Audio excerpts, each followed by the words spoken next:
Honorable Luang Por, in the case where the judge sentences the murderer to death but does not execute the culprit him or herself, is she or he regarded as violating the first precept, him or herself? In the matter of punishment by law, first of all, you should understand there is constitutional law and subordinate law. The subordinate law is dependent on the constitutional law. For example, if judged by the subordinate law and the accused is found guilty, but the constitutional law says that he is innocent, then he'll be exonerated from the occasion. However, the guilt in terms of the precepts is based on the law of karma. Don't mix them up.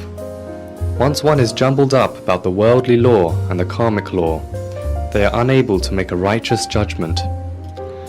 The worldly law was created by human beings and is used to settle disagreements that occasionally occur. And often, it is applied to the same kinds of cases, but different verdicts are brought in.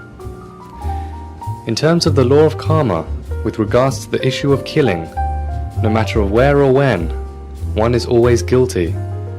The karmic law is universal and does not belong to any country. Likewise, the sun shines for Chinese people, Thai people, Western people, and all others in the world, regardless of nationality and religion. The world's citizens are sharing the light and the heat from it. In the case of sentencing the criminal to death, from the view of the state law, the judge is not wrong, because the state authorizes him to do so.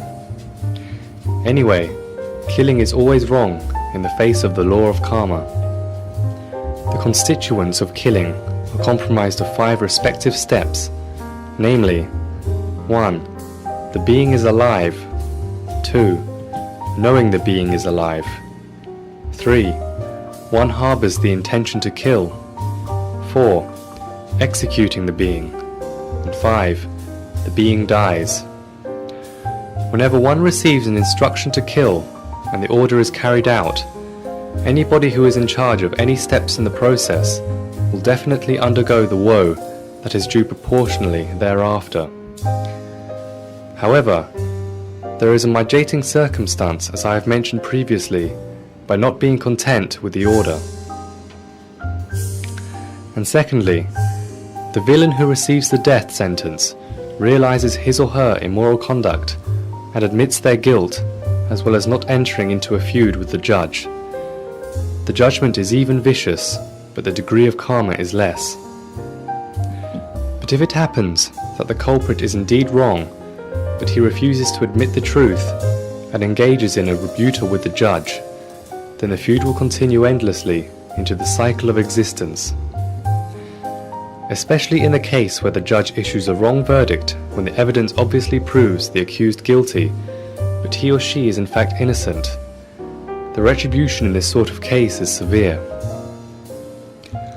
I would like to tell the police, the military men and women, and those in the justice system that they should not mix up worldly law with karmic law. In the face of the law of karma, wrong is always wrong. It is dependent on merit and karma. It is different from worldly law, which is created by the agreement of a group of legislators, so you must be careful. I also would like to append that the duty of the police and military men and women, and those in the justice system who handle all the problems at this stage, are too late, because the criminals have already committed their harmful acts. The justice sits on the bench to adjudicate the charges after the crime has been committed. Then he or she condemns another to death, causing the killing of an additional person. Whatever the worldly law is regarding this account, I will not get involved in, but I would like to say now that we make decisions at the end of the source, in the wrong direction, instead of the beginning. In the beginning, the police, the military men and women, and those in the justice system should get together to think of how they should get the Lord Buddha's Dharma into people's hearts. Unfortunately, it may not be seen as their duty to do so. As a matter of fact, it is the responsibility of everyone in the nation to give his or her ideas to settle certain measures to help subside problems in preventive ways rather than corrective ways, so that 1. Execution is the last resort and a minimum of criminals is subjected to it.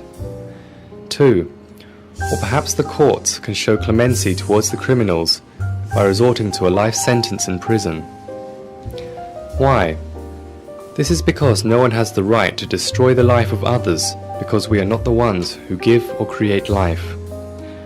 In conclusion, killing for any reason is always wrong and will create a circle of vengeance without an end. Furthermore, after committing the first murder, then the second, and the third will come. Why? This is because we have not yet corrected the mischievous traits of the younger generation, so the criminal conduct is never ending. I would also like to add a bit more, stating that the legislators who passed the bills to allow the death sentence will receive karmic retribution besides. When any judge issues each successive death sentence thereafter, the legislators who are already reborn in the hell realm will continue to have their karma still multiply, causing them to be pulled further down the abyss and will be subjected to that lower realm for even longer. So, if anyone wants to issue a death sentence or wants to execute others, they should very carefully scrutinize this, because no one can rightly kill anyone, for he or she is not the creator of life.